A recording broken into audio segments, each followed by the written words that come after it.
यच्च प्रभो दारिद्र्ययोगेन योगेन सम्पन्न सम्पत्ति मा देहि भो भावन्ति ते नामधेयाभिसङ्कीर्त्यनेनैन सामाशु वृन्दानि भो नानाविधानेक जन्मादिदुःखो गतः सात्वसंहरोदार भो पाता त्वमेवेति माता त्वमेवेति मित्रं त्वमेवेत्यहं वेद्मि भो कालस्तदुग्धैव वर्णावळी कार्यलोपेऽपि भक्तस्य शक्तोऽसि भो बद्धोऽस्मि संसारपाशेन तेङ्घ्रिं विनान्यागतिर्नेत्य मेमि प्रभो भावे भजामि वाचा वदामि त्वदीयं पदं दण्डवत् स्वामि भो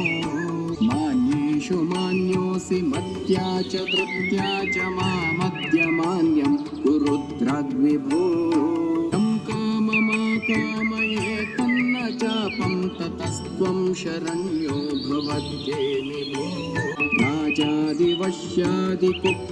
भरानेकचातुर्यविद्यासु मूढोऽस्मि भो लक्ष्येषु ते भक्तवर्गेषु कुर्वेकलक्ष्यं कृपापाङ्गलेशस्य मा वाराङ्गनाद्यूतचौर्यान्यदारारतत्वाद्यवद्यत्वतो मां प्रभो शक्तो न शक्यं तव स्तोतुमाध्यातुमीदृग्वहं करोमि शकिं भो षड्वैरिवर्गं ममारा निराकुर्व मन्दो हरिराङ्घ्रिरागोऽस्तु भो सन्मार्ग सच्चास्त्र सत्संग सद्भक्ति सुज्ञान संपत्ति मा देहि भो